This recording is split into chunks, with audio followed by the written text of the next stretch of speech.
SBM వారి capital smart city మా address SBM infra projects వారి capital smart city Kotra one stop drive in మరియు SVS AC convention hall Velmalapalli gate Srisailam highway Vangoor mandal. Welcome to మీ TV news. నేను మీ Chaitanya Jyothi. Motivate educate entertain. Headline: Shamshabad లో నకిలీ sauce తయారీ. మల్లు రవి గారికి నాగర్కర్నూలు ఎంపీ టికెట్. గులాబీ గూటికి చేరిన శ్రీనివాస్ యాదవ్. బాలాజీ ఇండస్ట్రీపై దాడి చేసి 3.50 లక్షల విలువ చేసే కల్తీ సాస్ ను స్వాధీనం చేసుకున్న శంషాబాద్ ఎస్ఓటీ పోలీసులు. కేటుగాళ్లు మోసాల్లో కొత్త పంతాలు ఎంచుకుంటున్నారు.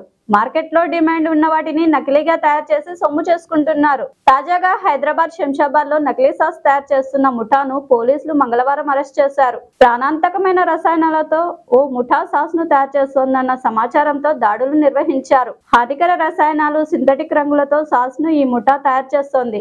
772 లీటర్ల కల్తీ సాస్, 30 లీటర్ల ఎసిటిక్ యాసిడ్, ఇతర సామాగ్రిని స్వాధీనం చేసుకున్నారు. శ్రీ బాలాజీ ఇండస్ట్రీపై దాడి చేసి 3.50 లక్షల విలువ చేసే కల్తీ సాస్ ను శంషాబాద్ ఎస్ఓటీ పోలీసులు స్వాధీనం చేసుకున్నారు. నాగర్కర్నూలు ఎంపీ టికెట్ పై ఉన్న సస్పెన్షన్ కి ఎట్టకేలకు తెరపడింది. సంపత్ కుమార్ మరియు మల్లు రవి ఇద్దరు ఎంపీ టికెట్ తమకే వస్తుందని చెప్తూ వచ్చారు. కానీ పార్టీ అధిష్టానం మల్లు రవి గారిని నాగర్కర్నూలు ఎంపీ అభ్యర్థిగా ప్రకటించింది. మల్లు రవి గారికి నాగర్కర్నూలు ఎంపీ టికెట్ కేటాయించడం జరిగింది. ఇంతకు ముందుకే Congress party central election committee తీర్మానం చేయడం జరిగింది. బీఎస్పీ కల్వకుర్తి నియోజకవర్గ ఇన్ఛార్జి కొమ్ము శ్రీనివాస్ యాదవ్ గులాబీ గూటికి చేరారు.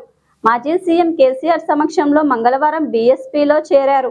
ఆర్ఎస్ ప్రవీణ్ కుమార్ ప్రధాన అనుచరుడిగా కొనసాగుతున్నారు. అసెంబ్లీ ఎన్నికల్లో కల్వకుర్తి నియోజకవర్గం నుంచి బీఎస్పీ అభ్యర్థిగా శ్రీనివాస్ యాదవ్ పోటీ చేశారు. బీఎస్పీలో తనకు సహకరించిన నాయకులు, కార్యకర్తలకు ఈ సందర్భంగా శ్రీనివాస్ యాదవ్ కృతజ్ఞతలు తెలిపారు. ప్రజా సమస్యలపై నిరంతరం ప్రజల పక్షాన పోరాడుతానని శ్రీనివాస్ యాదవ్ పేర్కొన్నారు. Thanks for watching. చూస్తూనే ఉండండి మీ టీవీ న్యూస్. మీకోసం మీతోనే మీ టీవీ న్యూస్. అన్ని రకాల సమస్యలని మొత్తం అందరికీ తెలియజేస్తూ ప్రజల్లో రకమైన అవేర్నెస్ తీసుకురావాలి. అన్ని రకాల మీ టీవీ అనేది అందరి టీవీ లాగా ఉండాలని